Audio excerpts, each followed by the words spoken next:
Good day, everyone. I am Ngogodo, a qualified medical practitioner. So I'm currently doing my second year of internship. I qualified from the University of Pretoria in the year 2019. So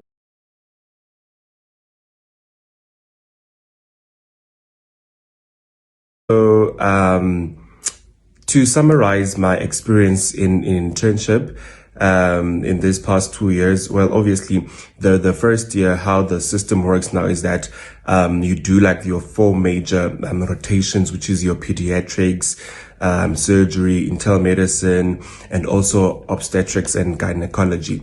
So and then in the second year you do the remaining blocks and rotations. So my summary has been quite a mouthful experience, because I can say that I've gained a lot of experience. The confidence in my clinical practice says it has grown, by leaps and bounds, So I think the internship, it bridged that gap between obviously being a student and also having hands-on experience as a doctor. So I can say this past 2 years has reinforced, the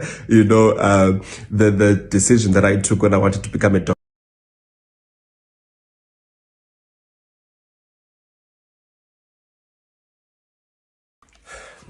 So, in terms of medical schools preparing us, for work, I think now in retrospect, I now understand that really indeed they fully, gave us the tools that we need for us to work competently and to work, efficiently. So what I can say about the medical school is that maybe when I was still a student, it felt really overwhelming. Some of the things you really thought, maybe this is so unnecessary. Why are they spending too much detail or overwhelming us with so much information or so, And then sometimes you don't even feel like that you're gonna use or utilize all of this, in real life or in practice or anything. But anyways, that was me as a student. But anyways, nonetheless, we still continued to be overwhelmed with the work and continue to sail through.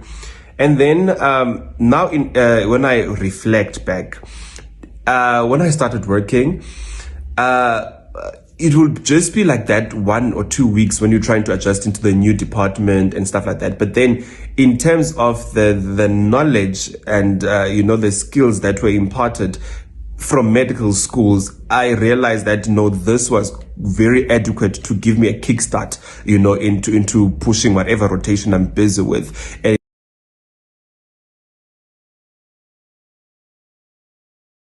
maybe my least favorite was the surgical blogs. No. So I came to realize that in as much as, yes, fine, you have competence in the surgical rotations, but that's not where my heart lies. So I think particularly in the surgical blocks, maybe orthopedics will take the crown of my least favorite rotations. Man, just working with the bones, it was just not my favorite thing to do. I just felt like I'm just gonna push through and just get it over and done with. No, it was just not my thing. I don't enjoy working with bones, but I do it for the sake of doing it. I think it was my least favorite rotation.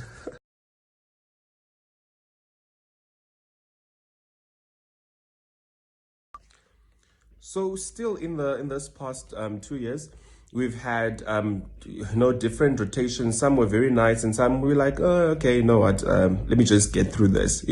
So my most favorite rotation, I can say it was internal medicine. I realized that I love internal medicine. It's nicely packaged. It's nice and broad. It's challenging, keeps you on your toes. You're very more investigative, like a detective in that type of thing, which is more aligned with my passion, what I like doing, right? So I can say thoroughly I enjoyed internal medicine because of it's more fulfilling. It keeps you, on your toes all the time. So I liked that about it.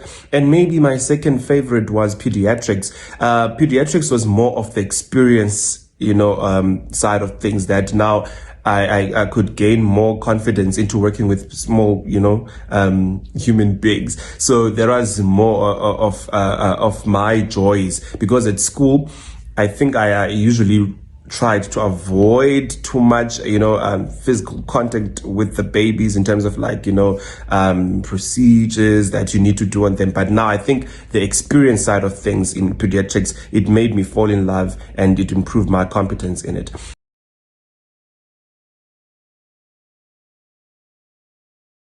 Always be systematic in the way you understand your theory, and the way you deliberate your theory, right? So always try and connect the two, the theory and the practicals.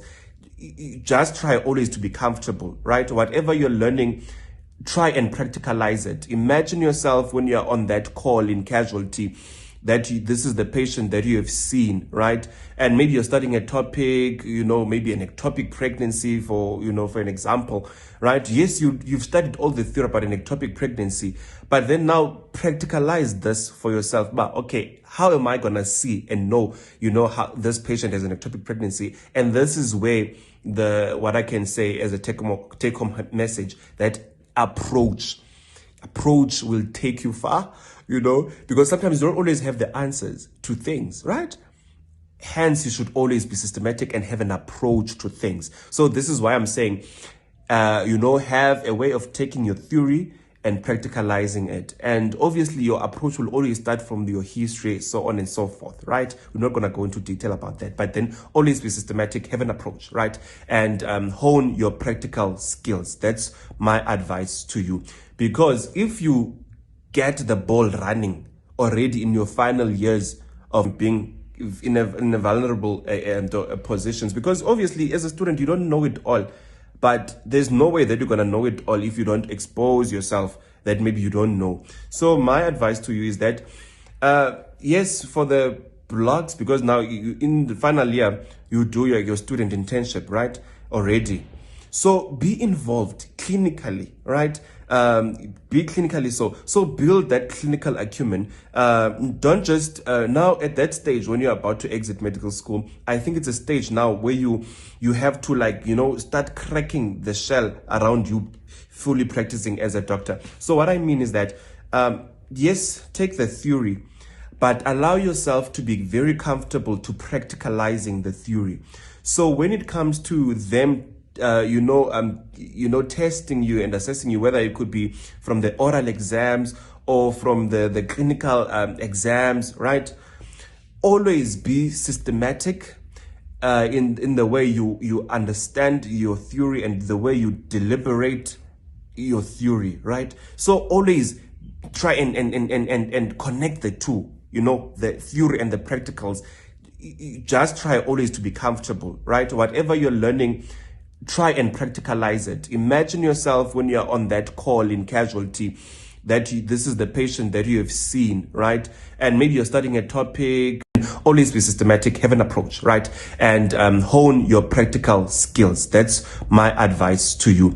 Because if you get the ball running already in your final years, by the time you get into internship, you won't be too stuck. You won't be stuck, because now you're just continuing and building up on what you already started. Because now as an intern, right, you're not really focusing too much on theory, because it's more practical now. You are that doctor, the treating doctor. You have to have a plan in action, right? So get yourself into that habit of getting things rolling, practicalizing theory, So that's the advice I would give to our final year students, and also your interns, and even in internship, right? It's always, everything that you see, it's always about approaching it, right? Have a way to approach things, that there's nothing beyond that. There's no magic to it, right? And now the thing is, the more now you practice the right way of doing things, the better you become at it. You don't even have to think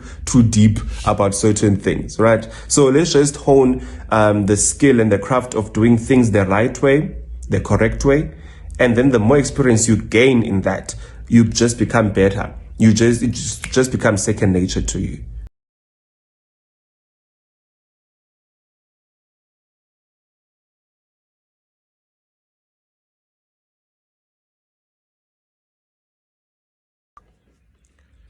So in terms of whether or not internship does prepare one or has prepared me then for ComServe, the confidence that internship has given me, I can safely say that I am a safe doctor to go out there and assist and help our communities, because at the end of the day, you are what you have allowed yourself to become, right? You are the doctor or the practitioner that you have allowed yourself to become. If you are lazy, it's not rocket science. You're still gonna continue to be that lazy person. So with me, I can confidently say that internship has given me a lot of tools, right? That I feel like I'm willing to take with to become a ComServe next year, right? Obviously, not trying to be cocky, but I'm that person who's always willing to learn. There's always room for improvement with me. I don't always reckon myself, but no, I've arrived. No, you don't arrive. You know, this is a scientific field. Knowledge systems, patterns of things, they change, they alter. New knowledge, is imparted, almost every day. So you have to allow yourself to grow. Otherwise, if you think that you have arrived,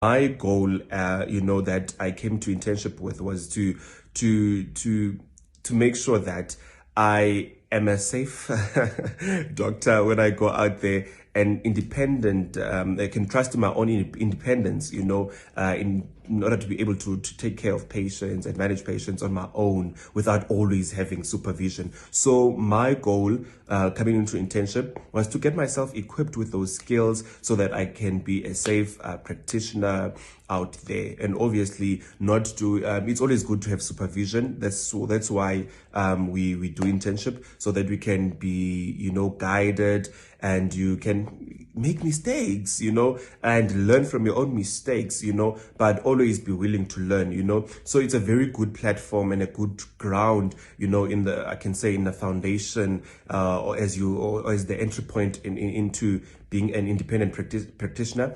It is always a safer place to learn and to be guided, because there's a lot of people or seniors, or it could be in the form of your medical officers, your registrars, or even your consultants, who are always going to be imparting greater knowledge and more experience and wisdom to you. So it's been a great experience, really.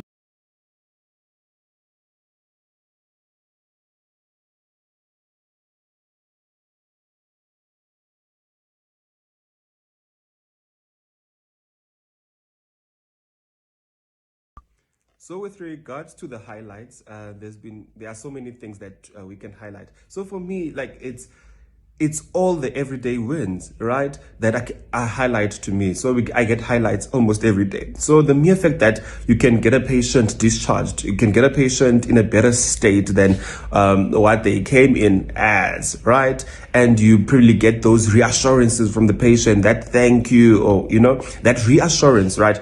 That it's a highlight for me. There's no particular event that I can just pinpoint and say, this is every day is a highlight for me. Saving a patient's life is a highlight for me.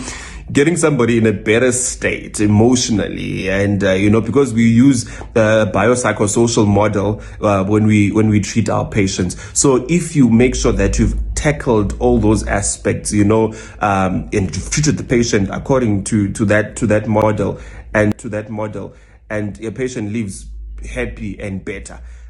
For me, that's a highlight every day. And also, like, having good relations, with the staff. I think where I'm currently working at, there's very good and profound working relations, very healthy, very healthy relationships that we have with the nursing staff, with, the fellow colleagues, and also the allied staff. We've got a very good working relationship, which makes, the work much more easy and easier, right? It's not burdensome, and also being able to treat your patients very well, and and be very diligent towards your patient. For me, that alone, those are highlights for me.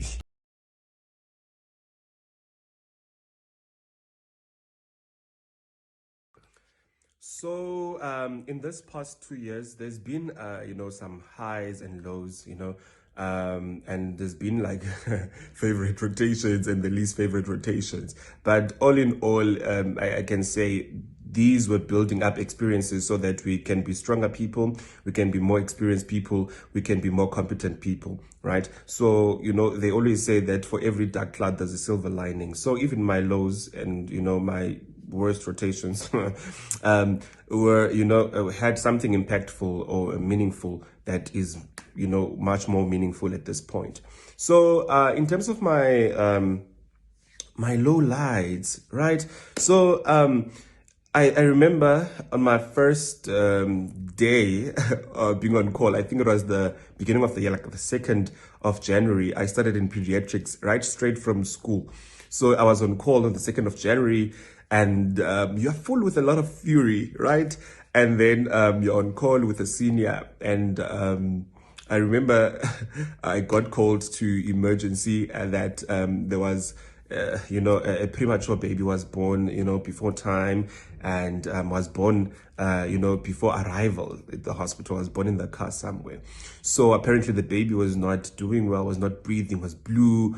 And then in my mind, I'm like, oh gosh, the last time I learned about a neonatal resuscitation, I learned about a neonatal resuscitation was like, I don't know, like so long ago, and to have like now a real life experience of it. So it was my first experience. I had a neonatal resuscitation that I had to do and run and manage, on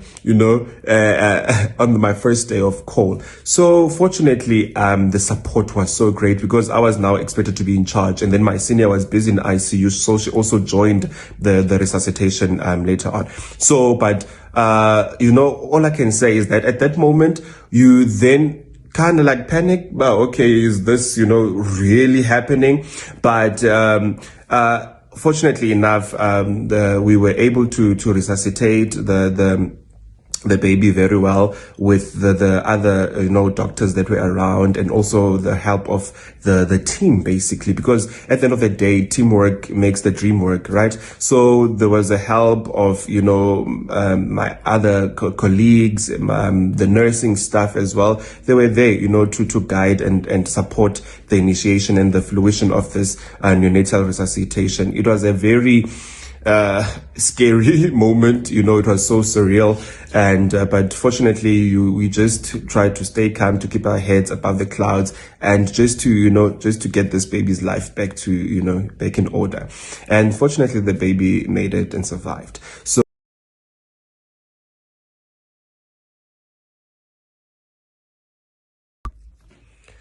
So if now I were to go back to medical school to speak to the younger self, to the student self, in terms of preparing myself for internship, I would basically tell myself to believe in the process, right? To have patience in the process, whereby it is not easy when you are going through medical school, but have patience, more patience in yourself, right? And having patience in yourself is literally not comparing yourself to other kids. Yes, it is good to have that competitive or positive competition, which will always give you the drive. You wanna also keep up and excel. But what I would tell myself is to trust the process, of how the medical school is gonna hone you to become a very good a decent practitioner. Because sometimes I think I was rushing myself and beating myself up that, no man, I want to know quick, as soon as possible, how to be a fully, fledged up and running doctor. But that can put you at a risk of neglecting the foundations, the basic steps that you need, to be a sober-minded doctor. Secondly, I would tell myself, no man, invest earlier on, because the first few years, it's basically the building blocks of medicine, where you're studying your physiologies, your anatomies, right, and the likes, and pharmacology is always intermingled in all the years as you progress, right? So what I would go back to tell myself as maybe the first and second and third year student was to invest a lot, of your time into understanding the concepts. There is nothing that is gonna, that you will thank yourself more than that. Invest into building understanding, sober understanding into the concepts as you go ahead.